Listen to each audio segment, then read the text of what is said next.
Wike confused as Obi, Jonathan and others to cause trouble between him and President Tinubu. Hello viewers and welcome to Infogist TV. The former Rivers State Governor and the Minister of the Federal Capital Territory, Wike, is not by any stretch of imagination the friendliest of politicians, but he remains colorful, charismatic and entertaining. His position on Rivers politics is hard to codify, and even more bizarre is his perspective on opposition politics as defined and executed by the People's Democratic Party, of which he is a member. He and his co-travelers on the party poured cold water on the new deal reached by the party to conduct its November 15th elective convention, a 6-point demand which must be satisfied in order to enable the party legitimize its dealings. Among other demands, the Wike camp of about former governors insisted that the party must end microzoning, retaining the chairmanship position in the North Central Zone, to conduct fresh congresses in Ebonyi and Anambra State, and order a new zonal congress in the Southeast and local government congresses in Ekiti State. Exasperated, their balloons deflated by the fresh scent of discord, some PDP leaders shot back that they would fearlessly confront the Wike camp and not buckle under pressure or allow themselves to be held hostage, while dismissing the complaints as potential blackmailers and a camp of fools. For about 2 years, observers had swarmed over Mr. Wike's politics as a cabinet member of an All Progressive Congress administration, describing him as an unprincipled politician running with the hare and hunting with the hounds. For the same period, he had managed to maintain a delicate balance between his position as the PDP leader, whose choices shook the party to its foundation during the last election, and as a minister in the Bola Ahmed Tinubu's administration, torn between loyalty to his new boss and duty to his party. He has not quite resolved the dilemma and has consistently and thus far put on a bold face when compelled to take a definitive stand. But as the 2027 elections draw near, his ability to walk a tightrope will be sorely tested. Indeed, it is already being badly tested as the party inches near its elective convention. Party leaders put all their eggs in one basket, believing that the convention would put paid to the shenanigans of fools playing dogs and drakes with the affections of the party members and leaders. It is not certain whether their hopes are well-founded, for the Wike camp is also both strong and sizable, not to say battle-hardened and eager to cross swords with the fiercest and swiftest in the party. But Mr. Wike is keeping his cards close to his chest.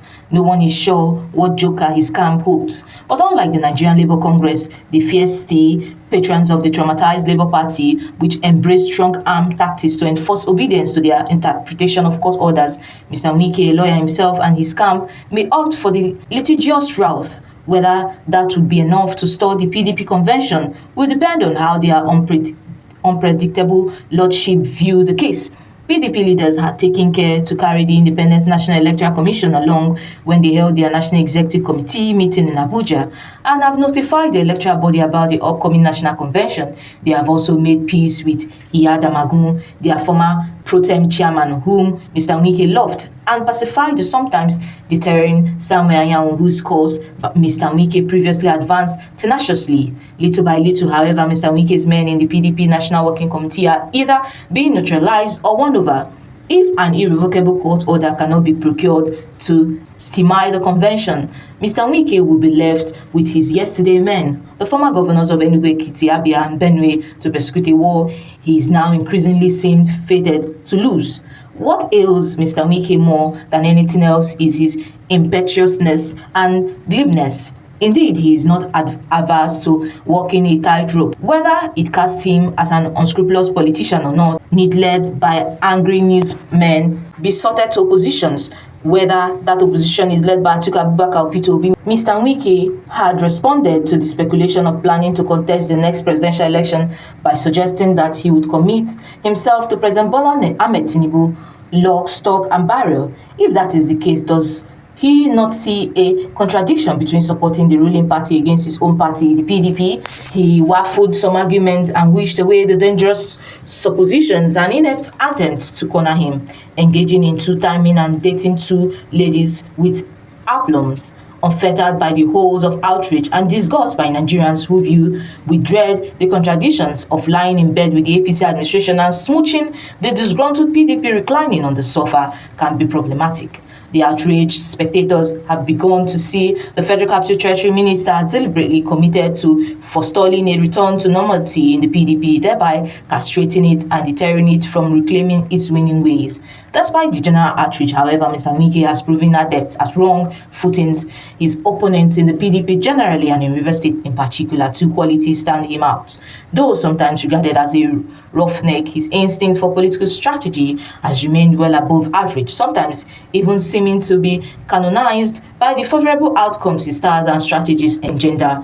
He is a hard-working public officer, unafraid to confront the hobgoblins of Nigeria's politics wherever they are. Though his political vision may lack much refinement and depth, he is nevertheless a rarity among his peers. He continues to stand out and is an asset to any administration. In addition, Mr. Wike's 6 grievances are germane to the politics and internal dynamics of the PDP. If he heads to court and the temples of justice are inured to the criticisms of those who accuse the judiciary of compromise, they will find merit in his complaint and will grant him reliefs of all kinds. What remains for the PDP, therefore, is to appeal to public sentiment and paint the Federal Capital Territory Minister as an agent, provocateur, and a two-timing and unscrupulous politician working for the APC administration. The characterization will resonate, but will to crumble under legal scrutiny. Wow. The chairman of the People's Democratic Party, in the person of Venatus Ikem, has declared that the Minister of the Federal Capital Territory, Wike, will not determine who becomes the party's next state chairman. Ikem stated this while responding to the declaration by the Cross River South Senatorial District PDP caucus that Wike's faction of the party would not produce the next state chairman. The caucus, in a communique signed by the state vice chairman, Asuku Epo, after its meeting in Calabar, condemned the Abuja gathering of Wike's loyalists, which called for an extension of the tenure of the state's incumbent chairman. Similarly, the Central Senatorial District caucus of the PDP at the stakeholders' meeting faulted Wike's alleged interference in the party's affairs, arguing that the minister appeared to be a member of the All Progressive Congress. From his doings, the caucus declared the party stalwart Tim Ekawo as its preferred chairmanship candidate for the September 27, 2025 Congress. Ikem, however, dismissed speculations that Wike could influence the party's leadership in the state. Speaking with our reporters, Ikem maintained that the party structures and procedures will determine its leaders. Wike is not from Cross River State. Wike does not produce chairmen in Cross River State, Ikem said. He added that the PDP in the state has statutory processes for electing its executives and that due processes will be followed.